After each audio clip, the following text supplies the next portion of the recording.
21वीं सदी का भारत जहां मंगल की ओर उड़ान भर है, लेकिन जमीन पर आज भी दहेज की आग में बेटियां जल रही हैं।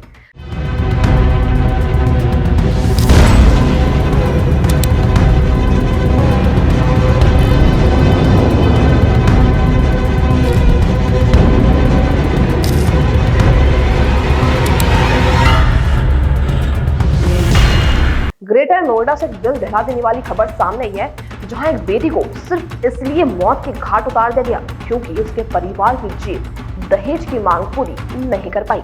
ग्रेटर नोएडा में 26 साल की निक्की को दहेज के लिए ससुराल वालों ने जिंदा जला दिया। पति विपिन के साथ परिवार वालों भी इसमें शामिल थे। कथित तौर पर इस मामले को लेकर पुलिस ने पति विपिन, उसकी माँ और बड़े भाई को सबको गिरफ्तार किया। इस केस में कई तरह के खुलासे हो रहे हैं। मुझे नहीं मैंने मारी है। हाँ। ना मैंने कुछ किया है, अपने आप मरी है।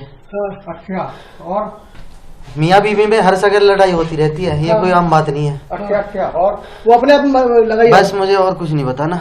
पछतावा है? नहीं, हाँ बहुत पछतावा है।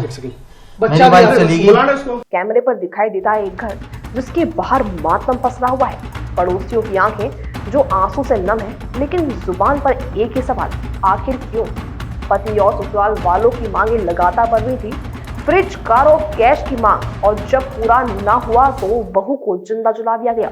परिवार का कहना है कि हमारी बेटी बार बार कहती थी, मुझ पर दबाव डाला जा रहा है, हम गरीब लोग हैं, इतना पैसा कहां से लाएं? रात को चीख सुनाई दी। जब लोग पहुंचे तब तक देर हो चुकी थी। सबसे दिल दहला देने वाली बात इसमें ये आई है कि उसके छोटे बेटे ने अपनी माँ को अपनी आंखों से जलते हुए देखा। आज एक और बेटी मौत के हवाले कर दी गई और पीछे छूट गया उसका मासूम बेटा, जिसकी आंखों में जिंदगी भर के लिए खौफ और मातम पसर चुका है। लड़की की शादी कुछ साल पहले बड़े अरमानों से हुई थी। भाई ने दहेज में स्कॉर्पियो दी, फिर भी मांगे थमी नहीं। कुछ साल बाद दूसरी कार भी दहेज में दी गई, लेकिन इनका और परिवार का पेट अब भी नहीं भरा था। अब की बार मांगी गई थी 36 लाख रुपए की मोटी रकम।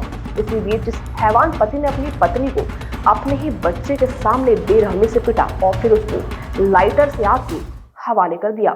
यह कहानी अकेले इस घर की नहीं बल्कि पूरे समाज पर एक कालिक है। राष्ट्रीय अपराध रिकॉर्ड ब्यूरो एनसीआरबी के मुताबिक भारत में हर दिन औसतन 20 महिलाएं दहेज की आग में झोंक दी जाती हैं। सबसे दिल दहला देने वाली बात, इस घटना को अपने छोटे बेटे ने उसकी आंखों से देखा। कानून साफ कहता है 499 AIPC और दहेज प्रतिषेध अधिनियम 1961 के तहत दहेज लेना देना अपराध है। लेकिन सवाल है, कागज पर कानून और जमीनी हकीकत में इतना फासला आखिर क्यों है? पुलिस हर बार कड़ी कार्रवाई का दावा करती, लेकिन क्या सिर्फ केस दर्ज होने से दहेज की संस्कृति खत्म हो जाएगी? आज एक बेटी फिर हार गई, इंसानियत हार गई और दहेज की वह पुरानी सोच जीत गई जो बेटियों को बोझ समझती है। अब वक्त आ गया है कि समाज मिलकर कहे, दहेज नहीं, बेटी बचाओ, वरना अगली चीख शायद आपके पड़ोस से सुनाई दे सकती है। जिस घर की दीवारें कभी 7 फेरे और 7 जन्मों की गवाह होती थी, वही दीवारें आज दहेज की आग की गवाह बन गई है। दहेज की आग सिर्फ एक औरत को नहीं जलाती, बल्कि यह पूरे परिवार, पूरे मासूम बचपन और एक पूरे समाज को झुलसा देती है।